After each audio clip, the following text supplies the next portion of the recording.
Hello traders and welcome to D2 financials. तो आज हम लोग जेरोधा का जो है basic to advance market course उसको आज हम लोग शुरू करने वाले हैं। ठीक है, हम लोग का अगर आप लोग ने इंट्रोडक्शन वीडियो नहीं देखा है तो उसको जाकर देख लो। हम लोग इसमें क्या क्या पढ़ने वाले हैं, ठीक है, क्या क्या सीखने वाले, वो सब सारी चीज़ें मैंने उसमें आप लोगों को बता दी है, ठीक है, समझा दी है। तो आप लोग यहाँ पर देख ही सकते हो आज हम लोग क्या क्या पढ़ने वाले हैं। ठीक है, तो सबसे पहले आप लोग ये पता चलेगा कि हम लोग को इन्वेस्ट क्यों करना चाहिए, कहाँ पर इन्वेस्ट करना चाहिए, और फिक्स इनकम इंस्ट्रूमेंट के ऊपर पड़ने वाली इक्विटी क्या होता है, रियल इस्टेट क्या होता है, कमोडिटी क्या होता है, ठीक है, और नोट ऑन इन्वेस्टमेंट, और what are the things to know before investing. तो चलिए शुरू करते हैं और वीडियो में आगे बढ़ते हैं। शुरू करने से पहले मैं आप लोग को ये बता दूं कि ये हम लोग का जो है ये मॉड्यूल 1 चैप्टर 1 पे आज हम लोग डिस्कशन करने वाले हैं। ठीक है, तो यहाँ पर चलिए देखते हैं कि पहला हम लोग का क्या है कि व्हाई शुड वन इन्वेस्ट। ठीक है, तो जैसे कि आप यहाँ पर देख ही सकते हो व्हाई शुड वन इन्वेस्ट। तो इसको जानने से पहले आप लोग पहले एक एज्यूम करो, ठीक है, कि आप लोग महीने का 50,000 कमाते हो, उसमें से 30,000 आप लोग का एक्सपेंडिचर यानी कि जो खर्चा हो जाता है, ठीक है, और फिर 20,000 आप लोग का जो है वो बचता है। ठीक है, तो वो सेविंग्स है आपकी। ठीक है, तो अब इससे पहले आप लोगों को दो चार चीज़ें और मैं बता दूं। ठीक है, तो अगर आप एम्प्लॉयर हो, ठीक है, तो आप लोगों को हमें हर साल ही 10% सैलरी हाइक मिलेगी, यानी कि हर साल आपका जो सैलरी है वो 10% से बढ़ेगा ही। ठीक है, वो मैक्सिमम कंपनीज देती है। ठीक है, ये नॉर्मल है। और फिर जो कॉस्ट ऑफ लिविंग यानी कि इन्फ्लेशन है या फिर महंगाई आप लोग कह सकते हो, ठीक है, वो या फिर आपका जो एक्सपेंडिचर है वो भी 8% से हर साल ही बढ़ेगा। ओके, तो ये आप लोग को समझ लेना चाहिए। ठीक है, इन्फ्लेशन अभी भी 8% ही है। और ये अगर आप लोग 30 साल के हो और आप लोग सोच रहे हो कि मैं 50 का जो एज है उसमें मैं रिटायर करूंगा, तो आप लोग के पास अभी बचा है 20 ईयर्स। ओके, तो 20 ईयर्स के फ्रेमवर्क पे हम लोग बात करने वाले हैं। और आप लोग रिटायरमेंट के बाद कोई भी काम नहीं करने वाले हो। ओके, और फिर आप लोग जो है वो एक्सपेंस जो है वो फिक्स है। ठीक है, आप लोग कोई भी फालतू के खर्चे नहीं करोगे आने वाले फ्यूचर्स में भी। तो आपका जो सेविंग्स है वो 20,000 है। ओके, हर साल आपका बच जाता है। ओके, तो अब हम लोग यहाँ पर देखते हैं अगर आप लोग 20 साल तक सेविंग करते हो, ठीक है, तो आप लोग के पास कितना पैसा आएगा, या हर साल 10% सैलरी हाइक और 8% एक्सपेंडिचर भी बढ़ता जाएगा। ओके, यहाँ पर आप लोग देख सकते हो। ठीक है, तो अगर हम लोग देखेंगे टोटल सेविंग तो 1.7 करोड़ के आसपास आ रहा है। ठीक है, 20 साल तक आप लोग हर साल 20-20 हज़ार अगर बचाते हो, ठीक है, और सैलरी हाइक 10% है और एक्सपेंडिचर अगर 8% से बढ़ेगा, तो फिर आप लोग देख सकते हो 1.7 करोड़ आप लोगों का जो है वो सेविंग सिर्फ करने से। ठीक है, इसको हम लोग इस कैश को हम लोग यूटिलाइज नहीं करेंगे। ओके, तो अब हम आप लोगों को बताने वाले कि एक्चुअली में हम लोग इन्वेस्टिंग हम लोग को क्यों करना चाहिए।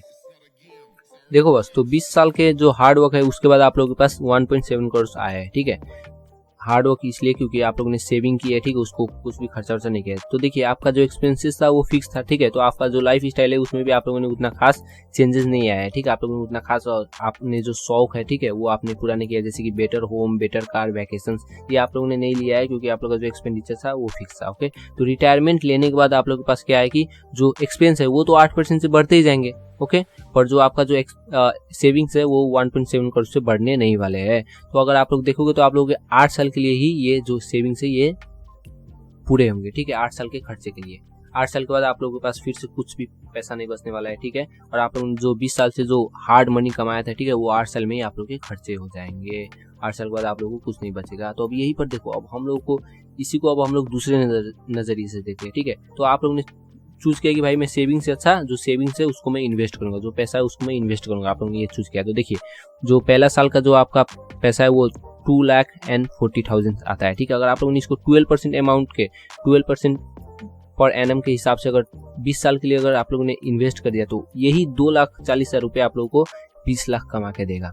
ओके, ये सिर्फ 2,40,000 रुपये आप लोगों को 20 लाख कमा के देगा 20 साल के बाद। ओके, तो ये अब हम लोग का जो है, अब हम लोग यहाँ से ट्रेडिंग या फिर इन्वेस्टिंग क्यों करनी चाहिए ये मैं आप लोगों को समझाना चाहता हूँ। ओके, तो यहाँ पर देखो बस, जब आप लोगों ने डिसीजन किया कि मैं जो कैश है उसको इन्वेस्ट करूंगा, ठीक है, तो आप लोगों को यहाँ पर देखोगे तो अगर 12% से आपने जो पैसा है वो लगाते हो, ठीक है, इन्वेस्ट करते हो, 12% बहुत ही मिनिमम है। ठीक है, वो कोई भी दे देता है, तो 4.26 करोड़ आप लोगों को रिटर्न मिलेगा 20 साल के बाद जाकर। ठीक है, और ऊपर से आप लोग का जो अमाउंट है, ठीक है, वो 12% से बढ़ता ही जाएगा। आपका एक्सपेंसेस जो है, ठीक है, वो 8% से बढ़ेगा, पर आपका जो अमाउंट है, ठीक है, वो 12% से बढ़ता ही जाएगा। ओके, तो यहाँ पर आप लोग देख सकते हो कहाँ पर 1.7 करोड़ आपकी सेविंग थी और कहाँ पर इन्वेस्ट करने के बाद वही अमाउंट 12% के रिटर्न से 4.26 करोड़ यानी कि 2.4 टाइम्स हायर। यानी कि उस वक्त जो 8 साल के लिए था, अगर आप लोग इन्वेस्टिंग छोड़ भी देते हो, ठीक है, 20 साल के बाद, फिर भी आप लोग 20 साल के लिए और आप खाने के लिए पैसे बचेंगे, ठीक है। उस वक्त आप लोगों का कितना था, 8 साल था, और अब आप लोगों क्या हो गया, 20 साल के लिए बचेंगे, ठीक है। तो इसलिए हम लोग को इन्वेस्टिंग करनी चाहिए, क्योंकि ये हम लोग का जो है आखिर में हम लोग को बहुत ही ज्यादा रिटर्न मिलता है, ठीक है। शुरू में भले ही कम मिलेगा, ठीक है, पर जो कंपाउंडिंग है उसके पावर को आप लोगों को समझना होगा। तो यहाँ पर अब हम लोग को ये तो पता चल गया कि भाई इन्वेस्ट क्यों करना चाहिए, पर इससे भी अच्छा अगर मैं आपको आंसर दूं तो यहाँ पर आप लोग देखो कि भाई जो इन्वेस्टिंग हम लोग क्यों करना चाहिए, इन्फ्लेशन को फाइट करने के लिए। जो इन्फ्लेशन है वो 8 to 9% है, ठीक है। तो इन्फ्लेशन को बीट करने के लिए आप लोग को इन्वेस्टिंग करना चाहिए, क्योंकि आपका जो पैसा है हर साल 8 to 9% से घट रहा है, यानी कि महंगाई 8 to 9% से बढ़ रहा है, ठीक है। तो आपका जो पैसा है उसको भी बढ़ाना होगा, ठीक है। और दूसरा है क्रिएट वेल्थ। आप लोग को अगर जल्दी पैसा बनाना है या फिर पैसा बनाना है, ठीक है, तो आप लोग को इन्वेस्टिंग करनी चाहिए, ठीक है। क्योंकि जितना ही टाइम आपका पैसा जो मार्केट में रहेगा, ठीक है, उतना ही ज्यादा ग्रो होता ही चला जाएगा, और रिटायरमेंट तक आपका पैसा बहुत ही ज्यादा हो जाएगा, ठीक है। और आपका जो रिटायरमेंट तक का कुछ भी गोल हो, ठीक है, तो वो सब आप लोग भी पूरा कर सकते हो। और तीसरा है भाई कि to meet life financial aspiration. बहुत सारे लोगों को शौक होते हैं, ठीक है, मैं ऐसा करूंगा, ठीक है, पर पैसे नहीं होते। तो आप लोग का जो फाइनेंशियल एस्पिरेशन है, एक डिग्निटी है, ठीक है, अपना समाज में, ठीक है, उसको बनाने के लिए भी, या फिर आप दबदबा भी कह सकते हो, उसके लिए पैसा भी चाहिए, ठीक है। तो वेयर टू इन्वेस्ट, आपको ये तो पता चलेगा कि भाई हम लोग जब पैसा इन्वेस्ट करते हैं तो पैसा बढ़ता है, ग्रो होता है, पैसा ही हम लोग को पैसा कमा के देती है, ओके। पर इन्वेस्ट अब करना कहाँ से, ये ठीक है। तो आप लोग ये समझ लो कि भाई टोटल 4 टाइप के मार्केट है, ठीक है। यहाँ पर आप लोग देखो, ये उस वक्त का चार्ट है, अगर इन्वेस्ट करते हो तो आप लोग को 4.26 करोड़ मिलेगा, ठीक है। तो देखो टोटल 4 मार्केट है जहाँ पर आप लोग इन्वेस्ट कर सकते हो। एक है फिक्स इनकम इंस्ट्रूमेंट, ठीक है, तो ये क्या होता है भाई, ये एफडी होता है, ठीक है, जो बैंक या फिर गवर्नमेंट हम लोग को देती है।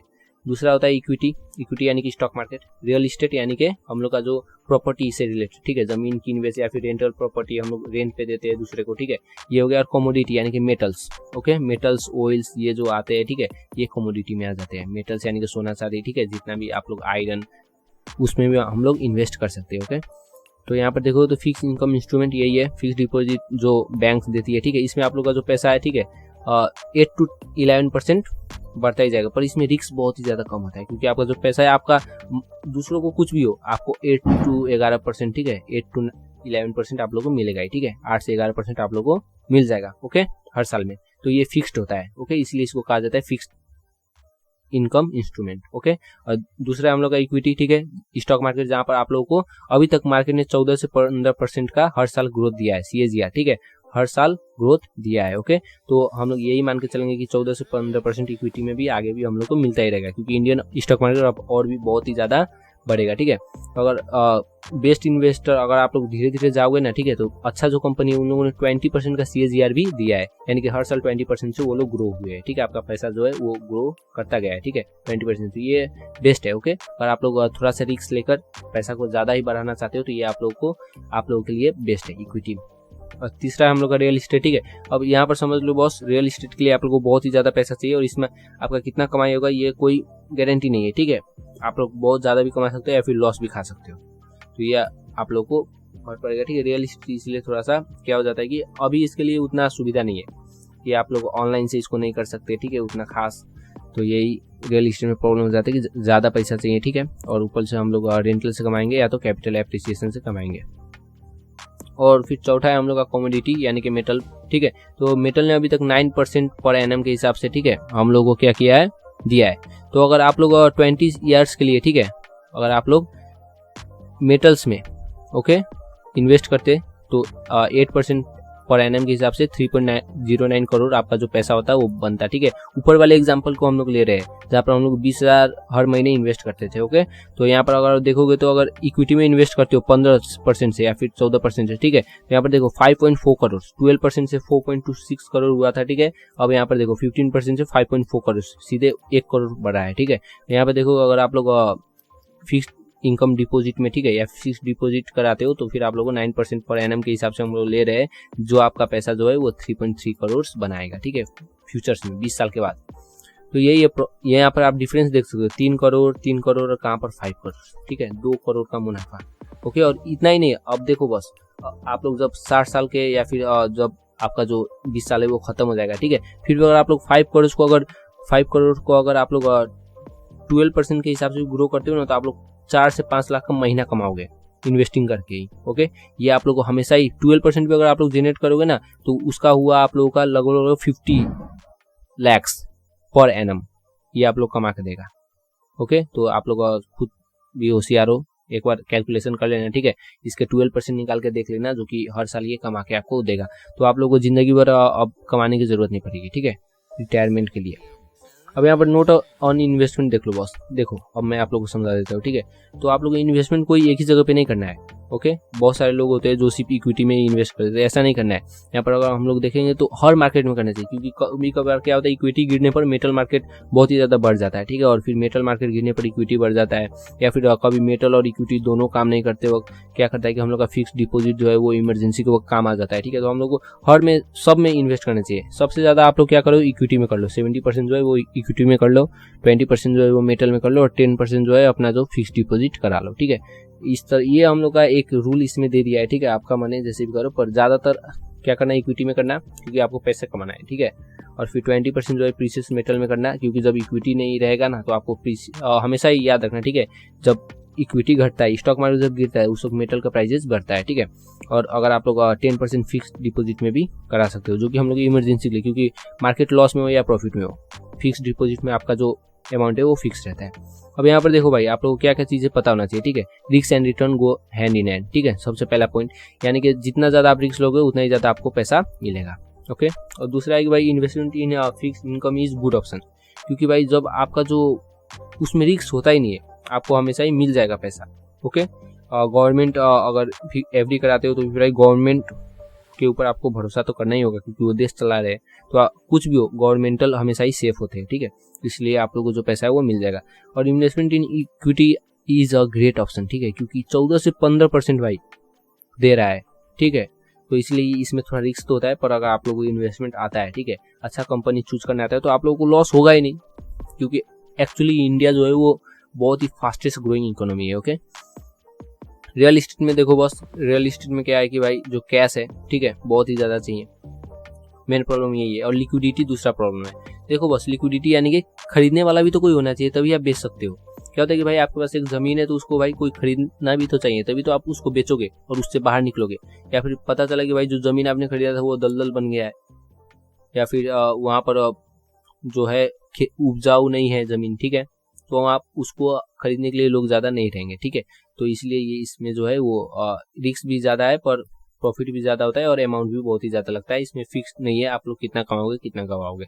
गोल्ड एंड सिल्वर, ठीक है, तो ये सबसे मेन हम लोग का जो यूज होता है, ठीक है, मेटल में हम लोग ट्रेड करते हैं या फिर इन्वेस्ट करते हैं। ये भी सेफर ही है, ठीक है, क्योंकि अगर हम लोग देखते हैं तो भाई आपके पास गोल्ड सोना चांदी होता है, ठीक है, एक्चुअली में।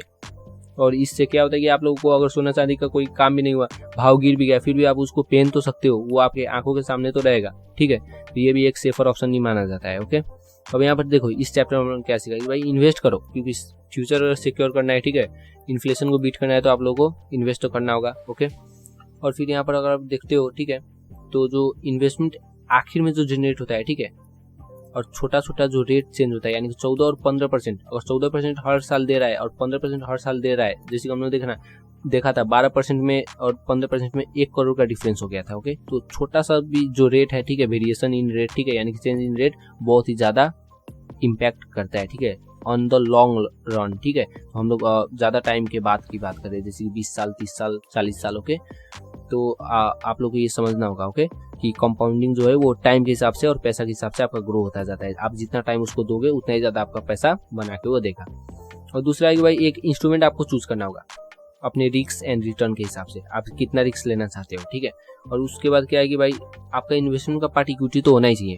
क्यों? क्योंकि भाई यही एक चीज है जो इन्फ्लेशन को बीट कर सकता है लॉन्ग रन में। ओके, तो यही हम लोग का है, और भाई यहीं पर हम लोग का जो पार्ट 1 या फिर चैप्टर 1 आप लोग कह सकते हो, ठीक है, वो समाप्त होता है मॉड्यूल 1 का। और चैप्टर 2 रेगुलेटर है, एक्चुअली में मार्केट कौन संभालता है, कैसे काम करता है, इसके बारे में हम लोग समझेंगे, क्योंकि मार्केट को समझना बहुत ही ज्यादा जरूरी है अगर मार्केट में आप लोगों को पैसा बनाना है, ठीक है। तो मिलते हैं उस वीडियो में गाइज, होप आपको ये जो वीडियो ये अच्छा लगा होगा, ठीक है। और फिर अगर कोई प्रॉब्लम हुआ, आप लोग कुछ समझ में नहीं आया, ठीक है, तो इसका जो PDF है आप लोग जाकर डाउनलोड करके पढ़ सकते हो। कहाँ पर जाना है, zerodha.com/varsity, ठीक है, यहाँ पर आप लोग देख सकते हो। तो मिलते हैं उस वीडियो में, अगले वीडियो में, चैप्टर 2 के वीडियो में। तो hope you great trading session.